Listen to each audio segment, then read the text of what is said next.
to the One Book One New Orleans and LMNL workshop. This is June 18th, 2024, and we are here celebrating our 2024 selection, Black Creole Chronicles, by Dr. Lisa Saloy. We're so excited tonight to have Fernando Rivera here to talk to us about how to adapt some of the incredibly compelling poems in this book.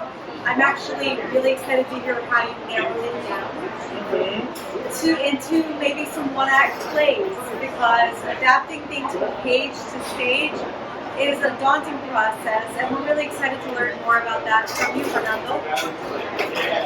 We are One Book One New Orleans. We pick one book every year. We encourage everyone in the city to read the same book at the same time.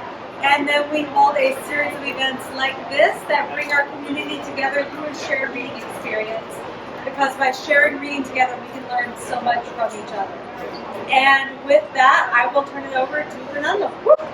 Hi everyone. I'm trying to figure out what the best. You can go sit here if you want. No one's sitting next to me. Just Can everyone hear? Yes, yes. Okay, so that was a great intro. I'm really excited. I really loved a lot of these poems. I really like adapting things into plays. I spent the past 2 years adapting a novel into a play and adapting an essay into a play. Some of my 10-minute plays were songs before. So that's like a little bit of my background. Maybe we could just do like a short intro, like send it around this way. Sure, all right. Yeah. My name's Nikki. I'm primarily a poet and a huge fan of Mona Lisa. I'm also one of the founders of LMNL, who is co-sponsoring today's event. So happy to be here and so excited to meet everybody. My name is Shalonda. This is one of my first time doing anything like this. So I'm new to like poems, narrative, things like that. So this one is trying to thank you for putting it up there, whoever did that. I'm originally from Jersey. I moved down here now. Been here for like about a year, and I'm actually a brewer, and I work at There's so many questions. Oh, I'm Steven. I just got off work today and I saw the Facebook page. And I love going to plays and I love being in plays when it doesn't get up. And I was into writing in plays, I would appreciate the lines in the plays. Cool. And I've seen so many plays in my lifetime. Yeah. Hi, I'm Latoya. I'm with One Book One New Orleans. I'm a writer, but this is very new to me, so I'm pretty excited about getting started with this. My name is Shelby. I'm also with One Book One New Orleans. This is Tova. She's a writer too. These days I'm mostly, if I'm not doing creative writing for myself, I'm working on the web and making the internet more accessible. And I'm happy to be here. Huge fan of One Book One New Orleans, this book, and what we're doing. Hi, I'm Evangela. I have written poetry, but nothing great. So I was just interested when I read it. Try to get some pointers. It's just something I enjoy pastime. Beautiful. Awesome. So I thought that we would just start with like just some fundamentals of plays. So plays can be anything. I studied under Justin Maxwell, who writes very bizarre plays that really don't have plot, and you know they're really smart. But I learned the intros of playwriting with this book, Playwriting by Julie Jensen, and she really breaks it down simple and easy. So if you want like a next step into just like playwriting, I would recommend that. Julie Jensen, Playwriting, Brief and Brilliant. And so to get started, I would just like recap plot. So we start with plot with the hi Chris. Hi. You're right on time. So a lot of times with plays, we start with like the major dramatic question or the MDQ. So this sort of like presents theme to us. So like Hamlet, for example, the question is, will Hamlet avenge his father's death?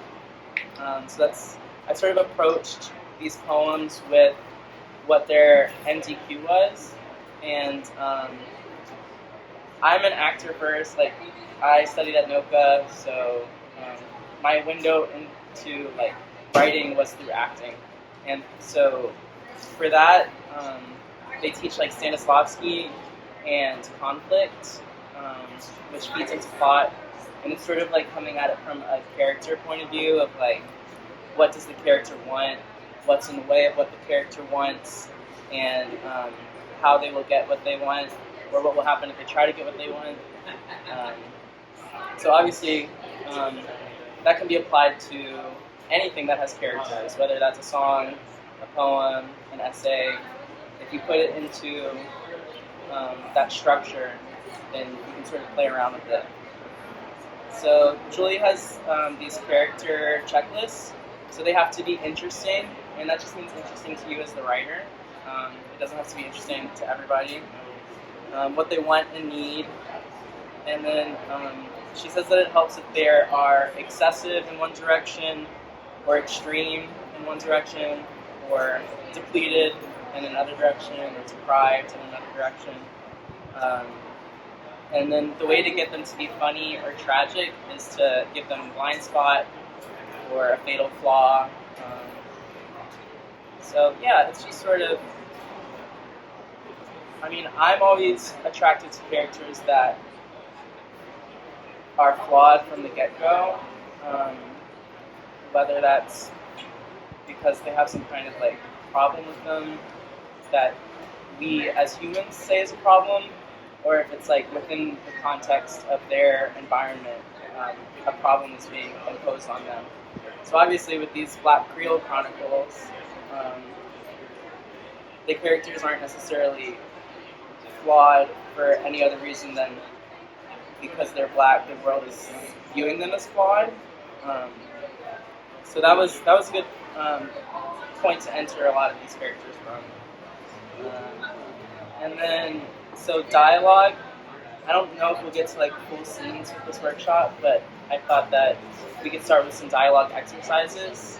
So dialogue should be viewed as sort of action. It's supposed to help your plot.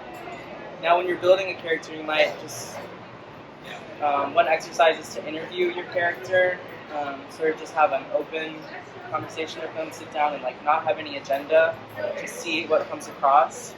But then when you're actually getting into the play, then you want to make sure that it's doing something in the direction of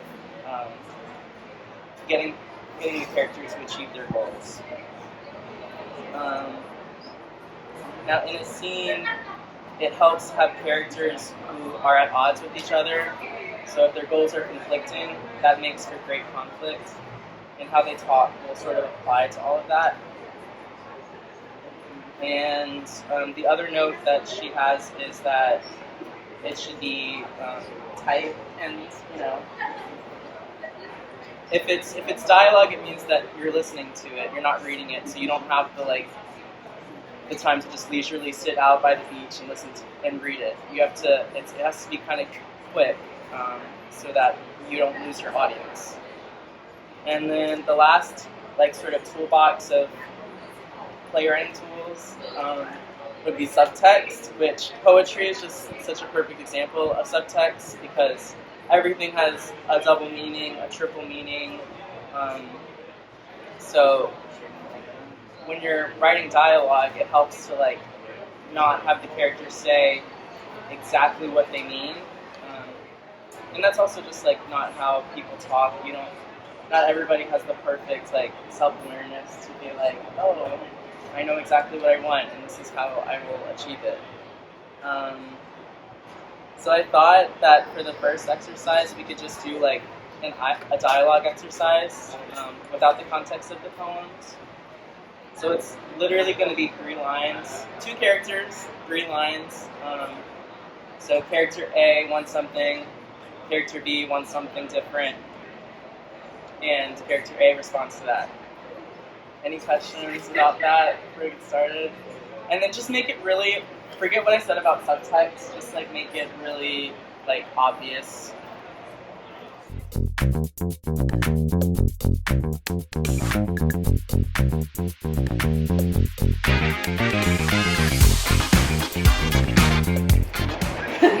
Does anyone want to share theirs?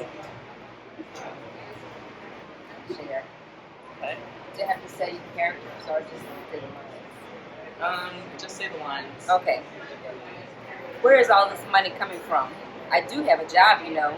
I'm trying to figure out how you can afford all this, borrowing money from me. Okay.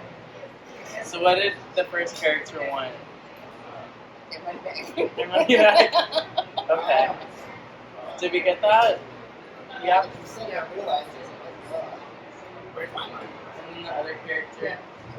Um, Didn't want to give it to them. maybe. Yeah.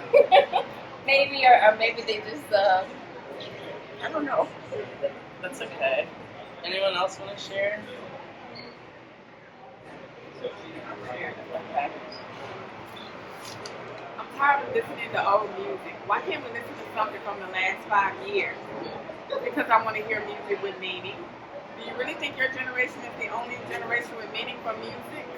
Ooh. I like that one. That's like a good segue into the first poem, I think. So those were both great because they had conflicts. You know, each character wanted something different. The other thing to remember when we're writing these scenes is that your character's journey is different than your audience's journey. This is something that took a long time to sink in for me. But it's like if you've ever seen like the art that people draw when they're like describing a story, there's the one that the character is on. You know, they want something, they try to get it, climax, and then resolution.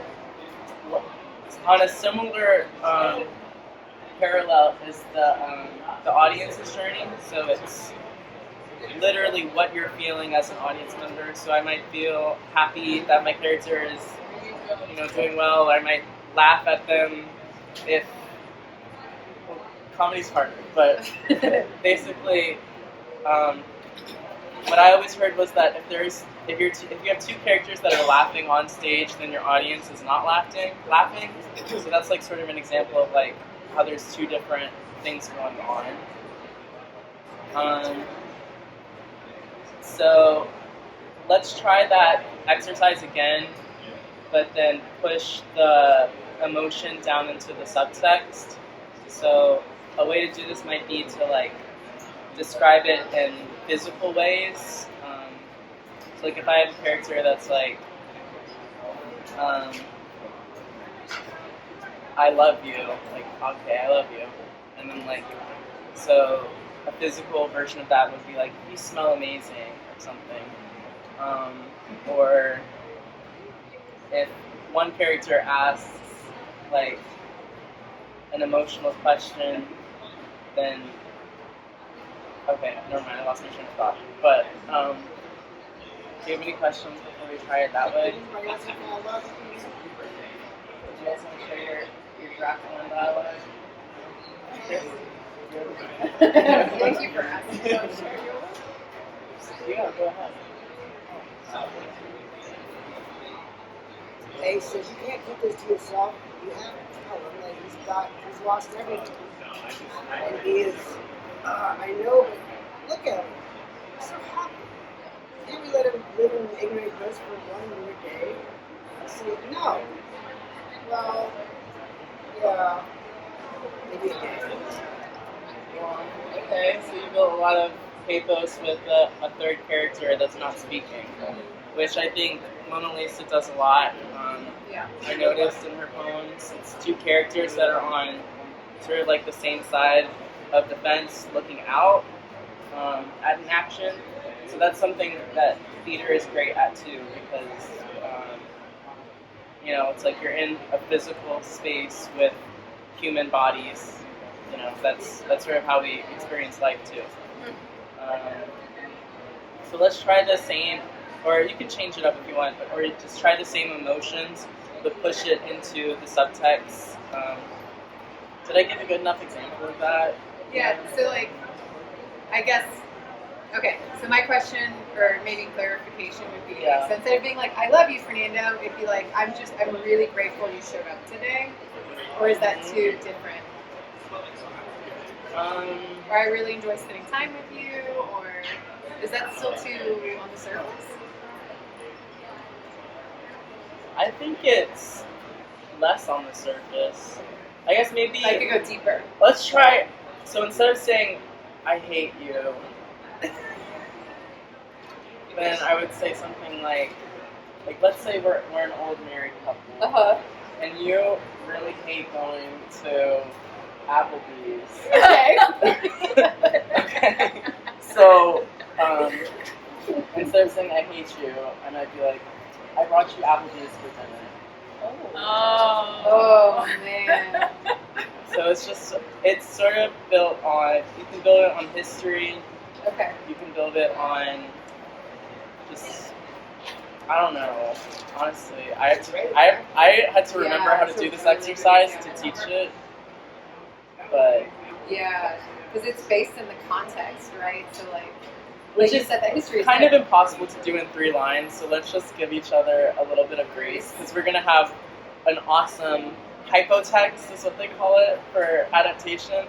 So let's just do these, bad versions, and then we'll get into the good stuff. Hypotext is, when you're adapting something, the hypotext is like the source material, and then the hypertext is the end product. Yeah. Cool. I mean, you can do 4 if you need 4. Like it's.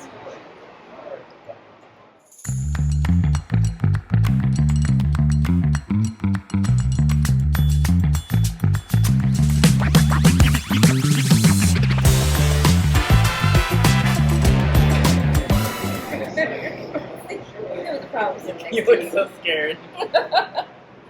I'll share. Besides any one sentence. So, starting with, where's all this money coming from? I do have a job, I'm trying to figure out how you can afford all this, but borrowing money from me. I just wanted to buy you a gift. So that was a nice turn. Because previously, we got more information because you're buying a gift. So that means that... But okay, wait. Buy a gift.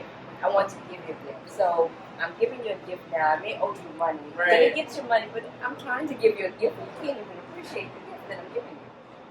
Yes, so the characters are essentially fighting over how this money is going to be used. So that's where the conflict is coming from. Now, if we were to break down an audience's reaction to that, if I was in the audience, I would be kind of suspicious of the person who wants to buy someone a gift with money that's not theirs, maybe. What would other reactions be?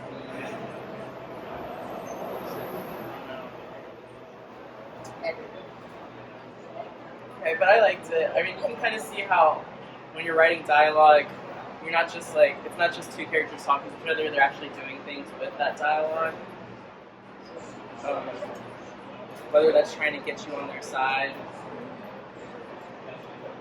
Yeah. Does anyone else want to share their new version? I can share the one that I prepared. So character A is it's almost 10. Character B says, yes, we have all day together. And then character A replies, or my flight's at 2. So you kind of get a little bit of information. But if I were to add a title to that, One Night Stand Gone Wrong, then you kind of get more context. Anybody else want to share their subtext scenes? Want to go ahead? I got you a book. Thanks. I wish I read Chinese. Wait, what? I wish I read Chinese. Oh, okay. So that's the subtext is that So if I'm watching a scene on stage and one character hands another character a book, I'm not like, as an audience member, I can't see that it's written in Chinese. So one thing to consider might be like to, like for that character, what Chinese means to them, whether it's they have a bias against it or maybe they really wanted to learn Chinese, so this is a good book for them to have. So their relationship to what they're talking about and the physical object. So another vocabulary word is cathexis, when we endow objects with meaning. Cathexis, yeah. So it's just kind of like this dog has a lot of cathexis because she's really sweet and well behaved. Yeah, but it's when characters have developed a relationship to something. I can share mine. Okay. So the broader context here, so you don't know, it's a fantasy piece. So there's two women traveling together, and they encounter someone who's kind of a bad person. He's not a nice guy. So all right. So they get stopped by these guards. Character one says, "I will not permit you to speak to her that way." And the other character replies, "I will not permit you to speak to me that way." And then she continues on, "It's a pleasure to make your acquaintance." So we had, again, conflict between two characters. Was the third character speaking? No. No, okay. So there's, yeah, so it's almost like the conflict is with this other person, but really it's between the two. Yeah. Because one is speaking for the other. Okay. So she's like, "You don't get to talk to her." And she's like, no, you don't get to talk to me like that. Yeah. At least that was the goal. I have been that friend. The first one or the second one? I'll let you decide. Okay. So then the other piece, I kind of already mentioned it about the audience's journey, what the emotional arc is. So there's the character's emotional arc. But really when you're writing a play, your goal is to affect how the people watching the play are feeling and to take them on a journey. So a lot of plays will be like, I want my audience to feel happy and then sad and then cathartic at the end. So that's one option. You can also track that with poems, like as a reader, just sort of like mentally track how you feel. And if you like that journey, then keep that when you're turning it into dialogue. So I thought we would start with No Cultural Genocide on page 63. And how do we want to do reading of it? Do we want to This one's your Yeah, this one's yours. go for it. You all get to take these home, right? Yeah, it's your book now. Yeah. 63? 60. Yeah, it's not Chinese.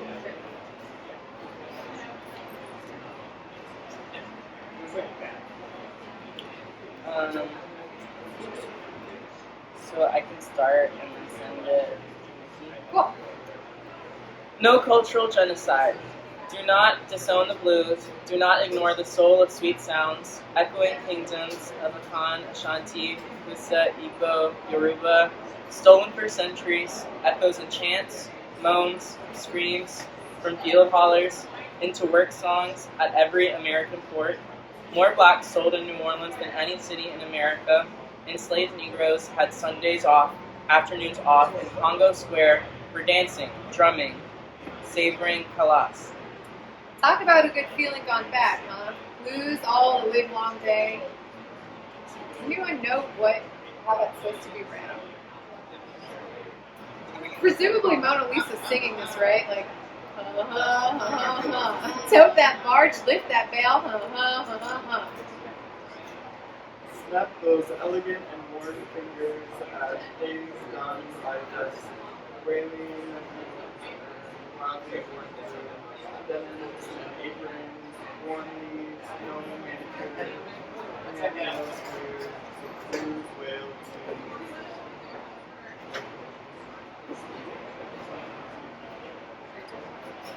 Free our ancestral spirits for some musical release in melody. Moaning, moaning, moaning.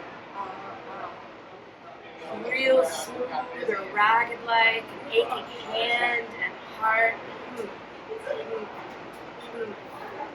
Broken into bits, a banner of blues earned like crushed spirits, resurrected by work songs. Blues riffs liberating lives, married to Euro musical notation into jazz, jazz, jazz.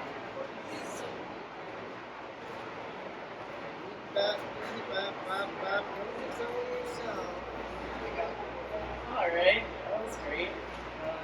So, since we just talked about cathexis, I would say that Mona Lisa is building a lot of cathexis with the blues genre and saying that blues is precious, or just like the idea that music in the Black community is precious. She has all these references to the history behind it, and that it's not just music. So I thought a fun scene, or not a fun scene, but a powerful scene might be between one character who really values it and one character who doesn't see the value in it. And we can again just do like A-B scenes, like 3 lines of dialogue, 4 lines of dialogue. Is that enough? Do we need any questions on that? And I'm probably sorry right now. You did it? But it really was like, that was like literally the same as what I was thinking. I know, I'm like, I was a conversation I was having with my brother. That's what Really? Yeah, he's 13 years younger, so that was literally that conversation. It really wasn't. So that's where we get into nonfiction. It's like, it's all adaptation, all the time.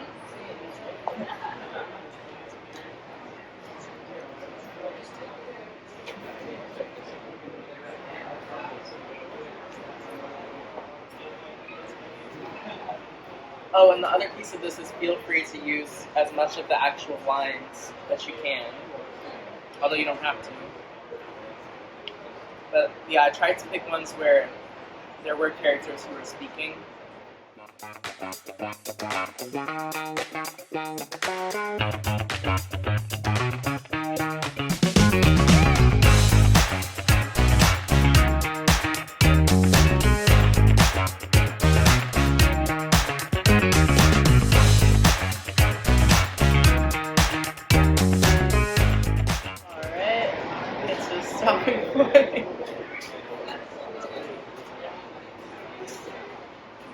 So what, in writing those, does anyone have a suggestion of what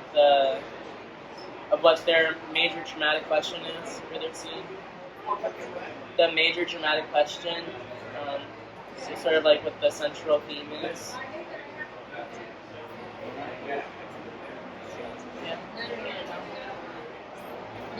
Yeah. So we talked about the idea of plays revolving around a major dramatic question, and a lot of the times in scenes, each character will be an answer to that question or have their ideas about what the answer should be.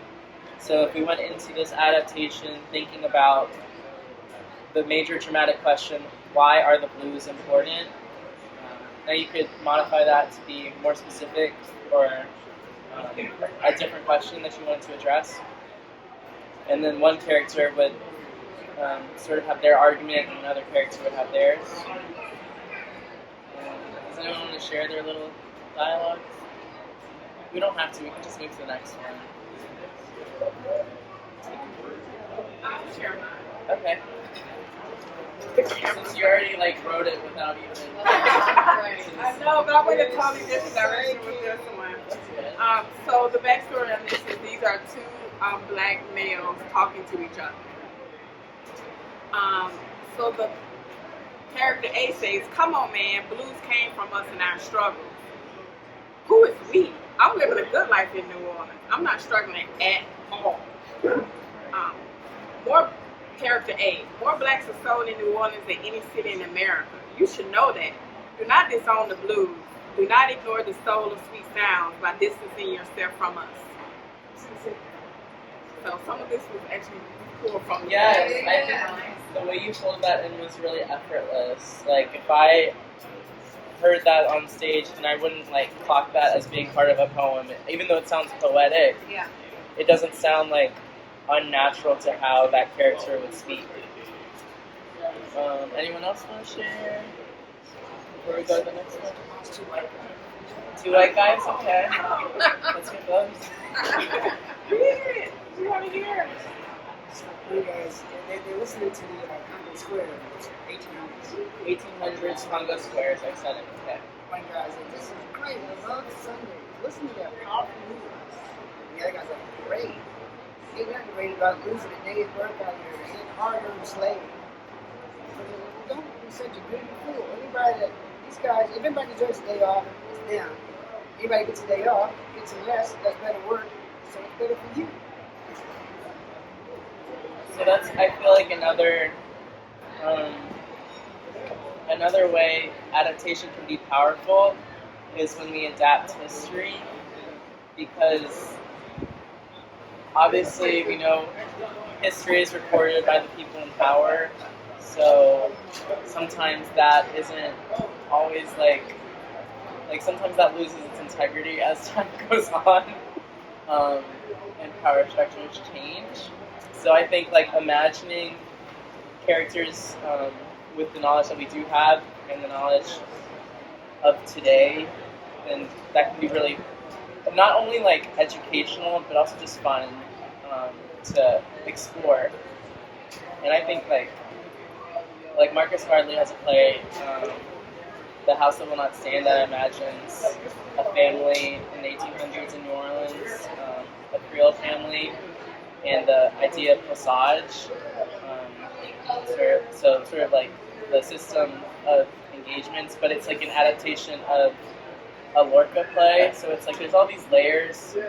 So are you going into this performance thinking, oh, it's exactly how it happened? Maybe not, but there's sort of like an element of truth that comes when these characters are like honestly fighting for their answer to a major dramatic question. So like within a logic of a play, then that's how we like sustain energy and our attention as audience members. Anyone else want to share before we go to the next poem?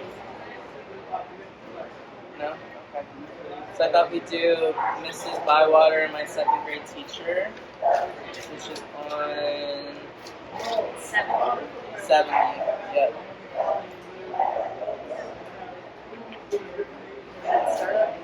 Sure.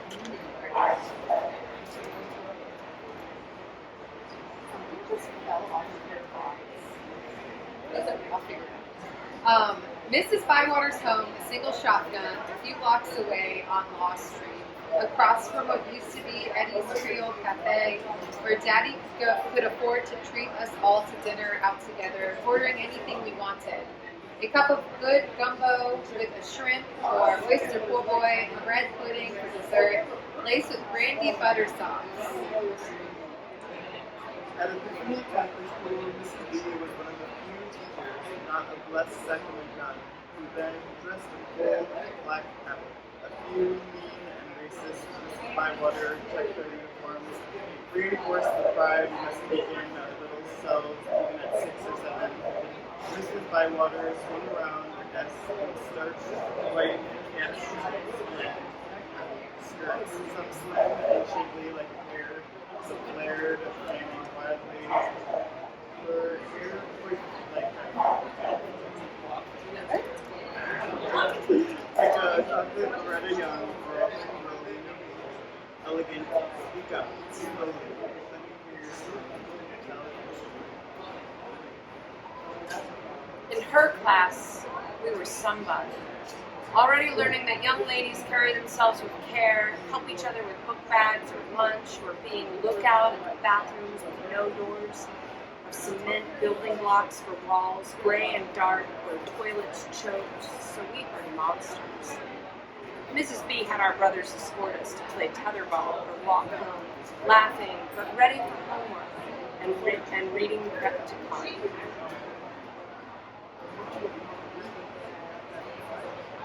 Mrs. Bywater, because of you, I am me, educating and documenting our beautiful black culture, celebrating you all the new years.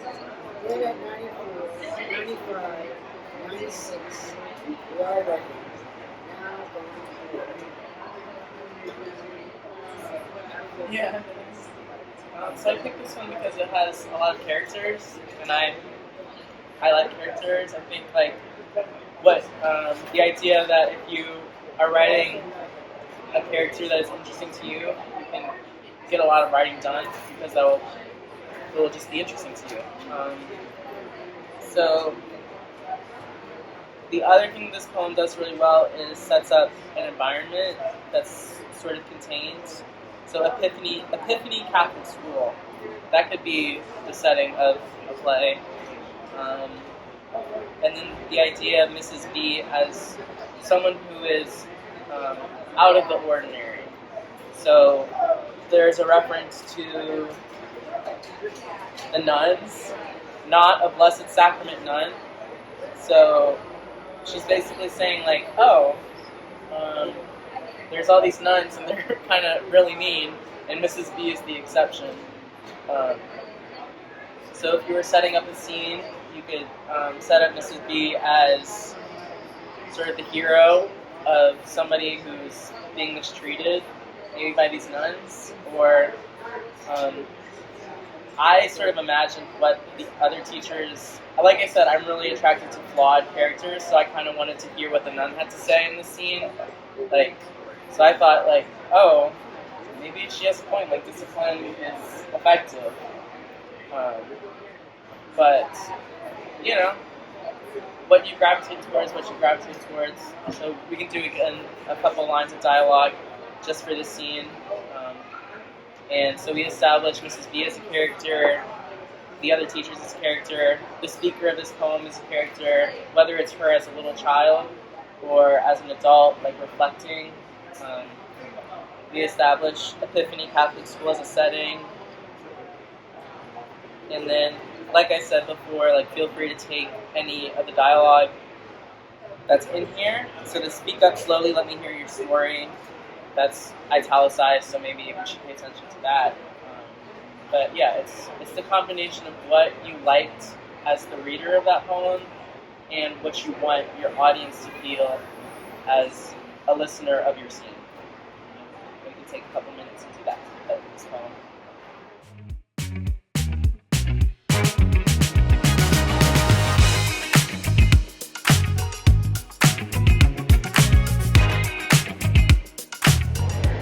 Alright, did anyone find something new in this that your characters were telling them from this poem? Or do you want to share your dialogue that you wrote? Was that a maybe? Or No, that was, I don't have any. You don't have any? I have one line. That's okay. What were you struggling with? Everything? I was trying to think of some older women, older teachers I knew, and the way they speak and some words, phrases that they use, and I just can't. I think I got it. Yeah, that's okay.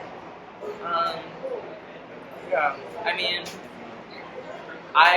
like I said, I gravitated towards what the main teachers would say, but that didn't mean you have to write that perspective. No. So I was trying to think of Miss B and some things that she may have said to the girls to give this writer's impression that she helps, help them build up their self-esteem and pride in themselves. But yeah. I tend to think of things. Well, there's one in here, the speak up slowly, let me hear your story. So, honestly, a fun way to approach like adaptation is to think of it like a Mad Lib. Like, let me hear your story, so fill in the blank of what the story is. Or if she's having trouble speaking up, you can assign, like we talked about our flawed characters, you can assign a flaw to the character that Miss B is speaking to. So it could be like she has a stutter. It could be something more specific, like one of the nuns hit her really hard, and that's why she doesn't want to talk. So it's just finding your in, and just like listening to the characters, and yeah, just having fun with it. It's whatever's interesting to you. You don't have to like try so hard. I don't want to say that, but like yeah, you don't have to make it fit what this exact poem is telling you. Like you can just fill it in and then get to where you're going, and then come back to it, and then fold in more or add something different. But yeah, this is just about getting the creative juices flowing. Does anyone want to share their Miss B's? No.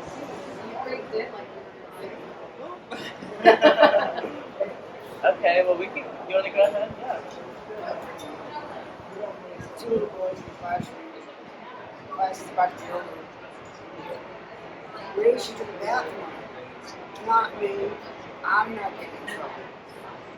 Bell rings, and all you see is two empty desks. The boys are off. Down the sidewalk. Race around, get to the bathroom, and there's Mrs. Bywater. So, gentlemen, seems to be a tie.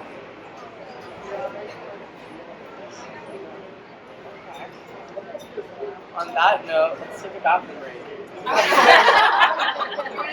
Oh yeah.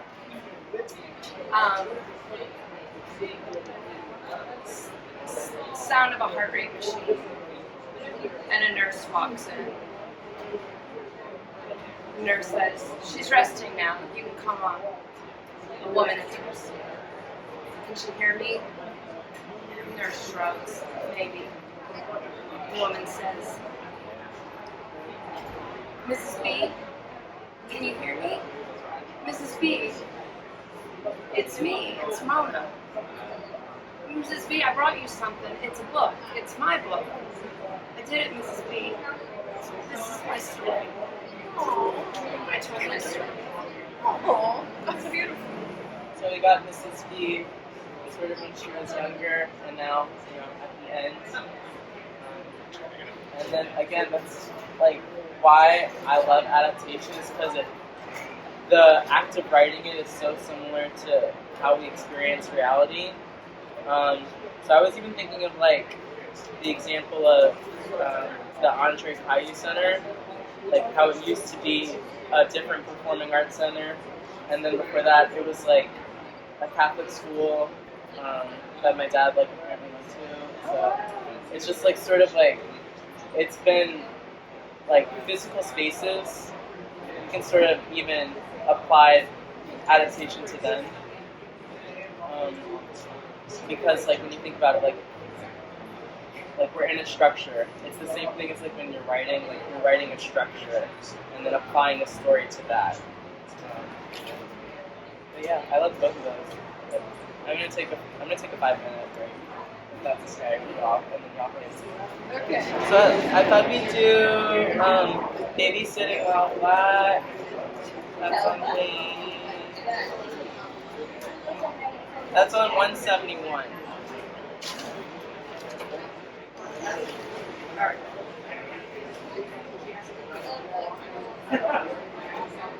Maybe we pick up where we left off. Babysitting while black.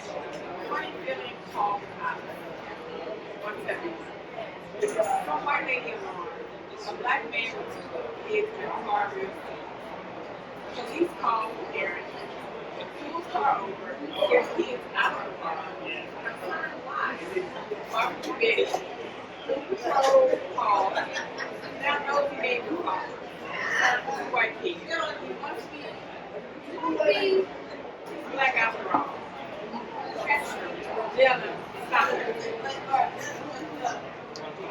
Yeah.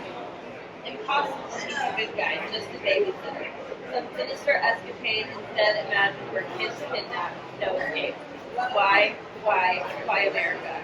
Why can't America give a brother a break and a passive nod to normal no normal, life for black men, forever the enemy?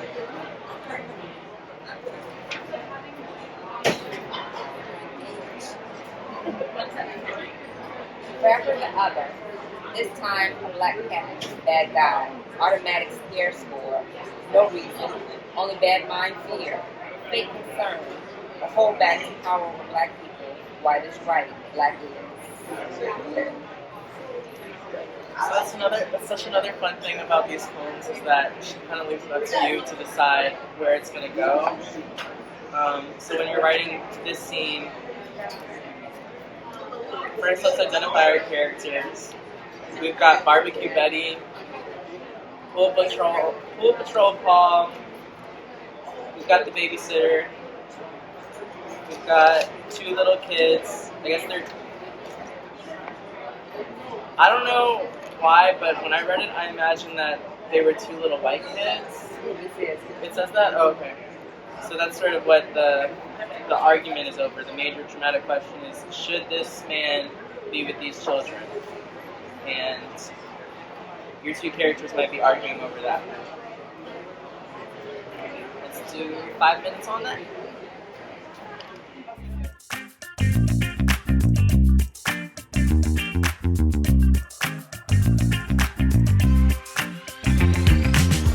Alright, we got some dialogue.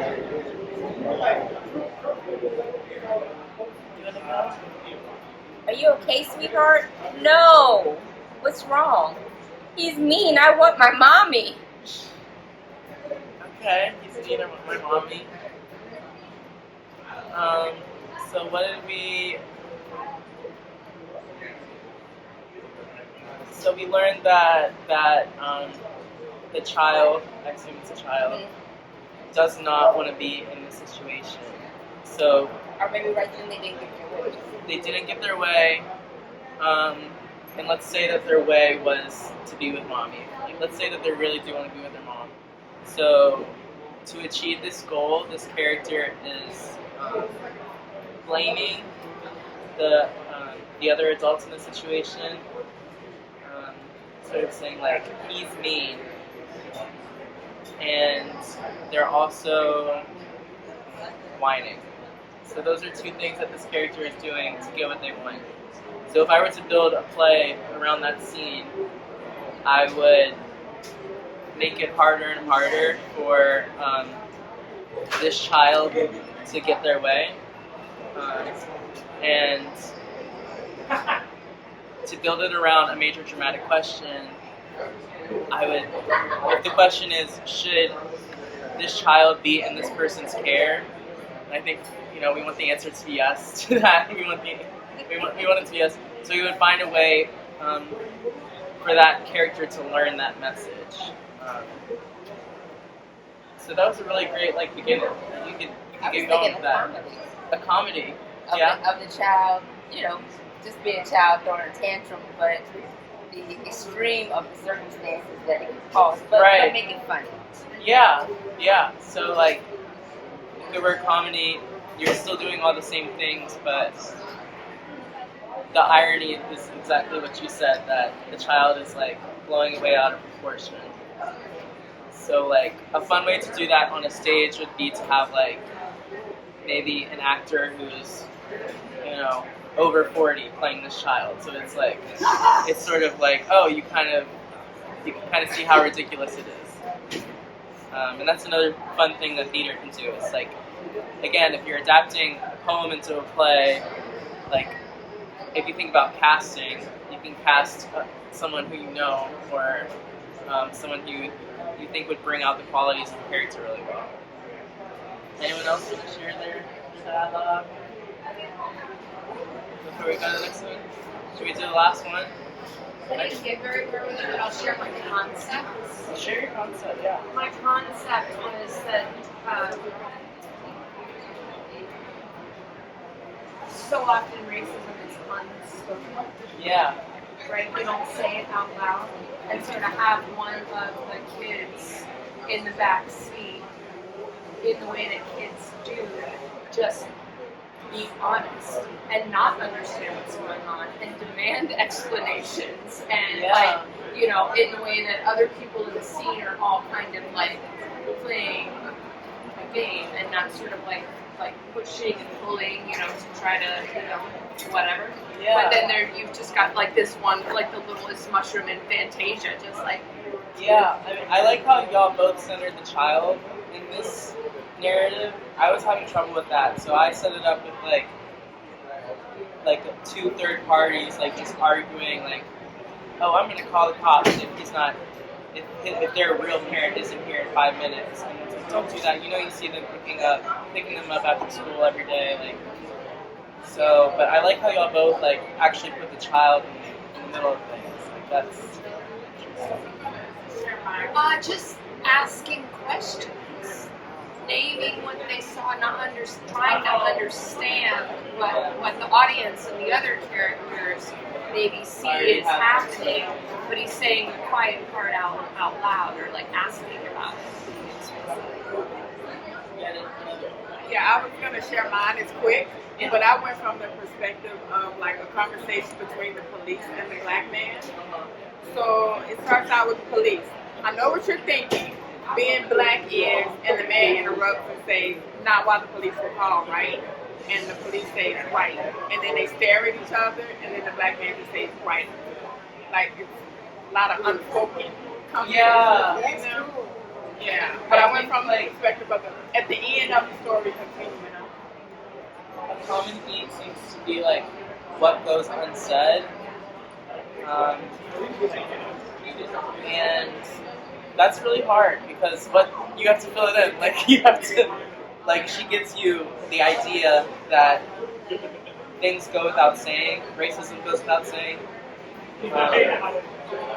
But because it goes without saying, it's like, okay, what actually is being communicated? Because communication is still like, with y'all's examples where the dialogue is cut off, the 2 characters are still communicating ideas to each other, even if we don't really know, like as an audience, how to interpret it. It's just fun to play with. But I thought we would end on a romance. Mine was short too. Yeah. With a cop, starts with one of the little kids would say something like, it's the cops again. Uncle Bob is going, well, kids, I'm about to give you a lesson on how to be cool when you face about feelings.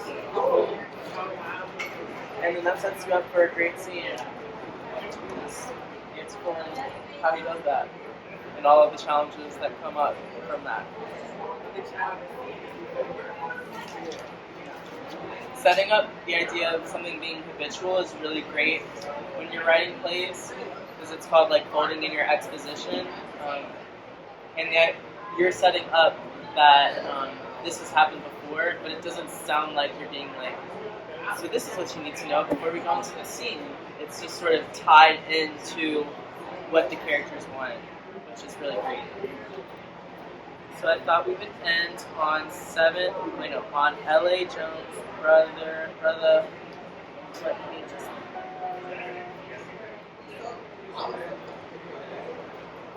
It is on 163.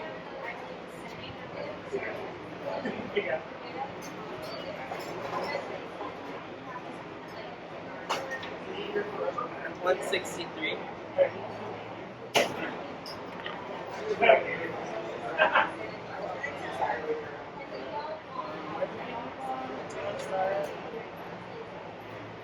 Oh. Yeah, she sings a lot in her poems. Yeah, it's okay. Oh. Didn't see him coming my way.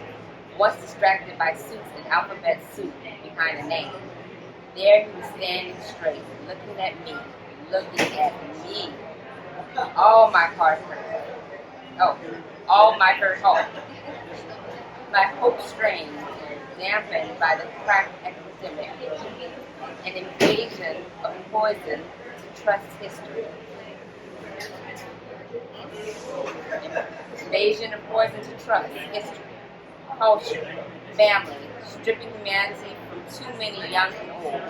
Sweet girls turned strawberries by white powder lies. There he was, looking at me, looking at me. My girlhood dreams of real love bloomed grown as buds, smiles just for me, his daughters. Grands, my cousins, painting joy, colors like an ocean, sky, blasting dawns of blues, and dusk sunsets of red-orange verse. Blended gifts from God like him, a help to those in need of lunch or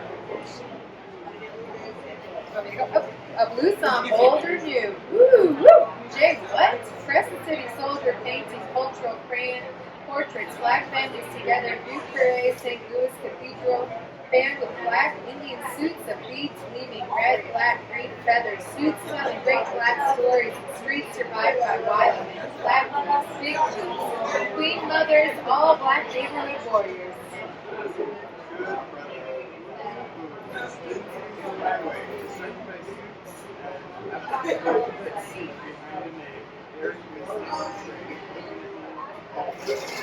All my hard work, girls with real love,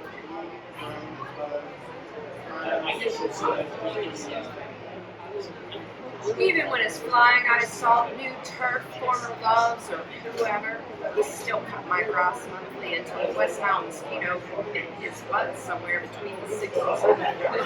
Caught him in a coma, calm. Then he woke to see me there in his room, his soul singing daughter Troy calling him. Said I was the one he loved while lit to the other branches, Jones flew to the sword smile.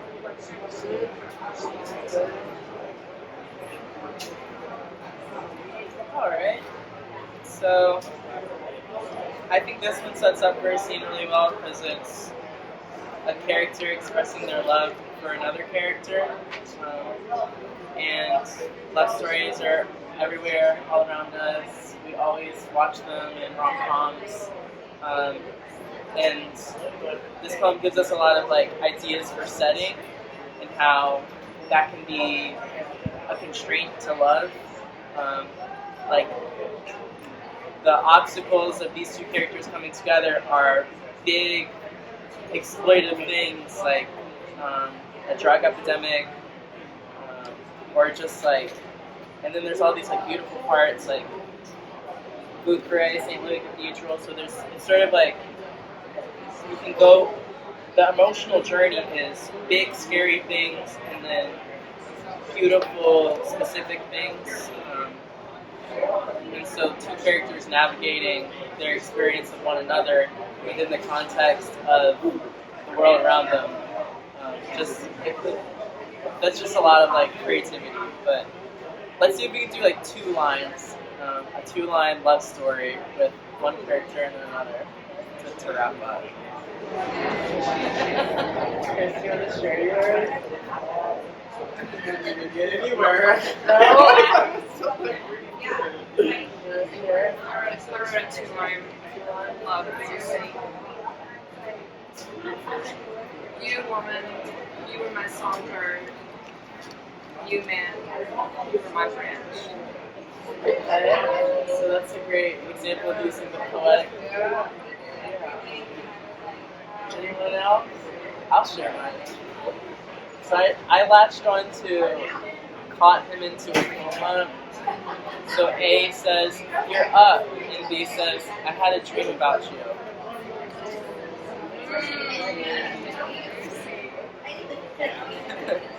Anyone know? Want to go? No? I had the biggest crush on you in junior high school. I wish you would have said something.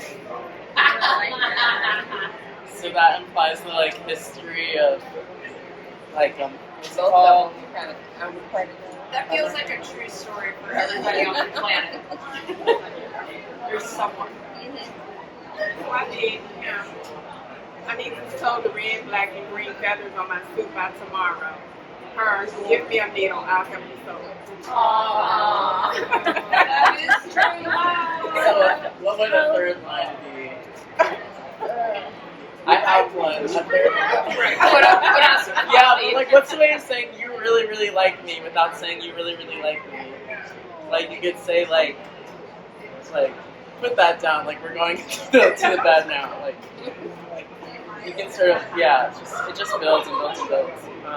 So that was really fun. That's the end of the time. I had one more exercise that you can take home with you. It was with 7th Ward Tony. 7th Ward Tony is on page 88. It's a much longer poem than the ones that we read. And it goes through like basically this whole character's life. And what I would have you pay attention to in this poem is sort of the transitions. I sort of like, what I did first was I wrote down all the locations that are mentioned, and then I came up with a major dramatic question. If you want to steal mine, it was, can a place shape a person? Or specifically, can the 7th Ward prepare Tony for his life? Or how does the 7th Ward prepare Tony for his life? And some broader questions, like where does self-worth come from? And then like just the idea of sickness and war versus excellence and generosity. So just, yeah. And then I was going to have us work on like each do a little part of it, but we're out of time, so it could be like, that would be a whole one act right there.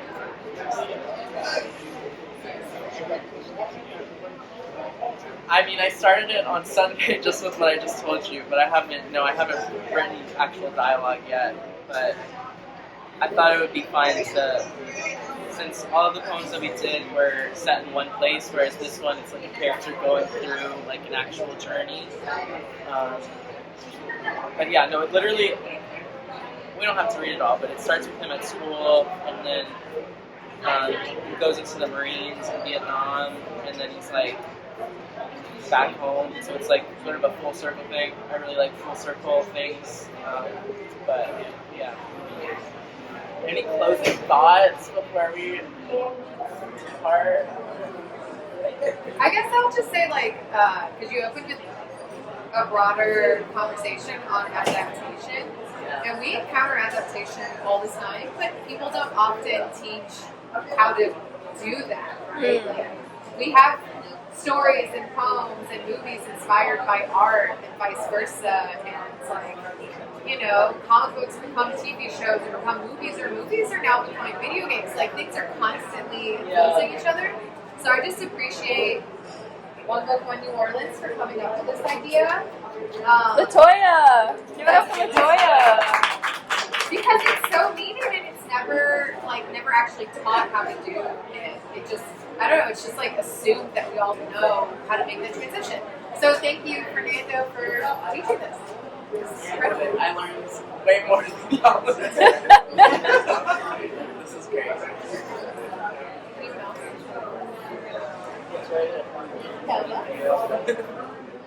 Thank you, Liminal Lit, for being a fantastic partner. Yeah. Of course. And for the free books. Woo! Yes. And the books author, by the way, says thank you so much for being. I've been texting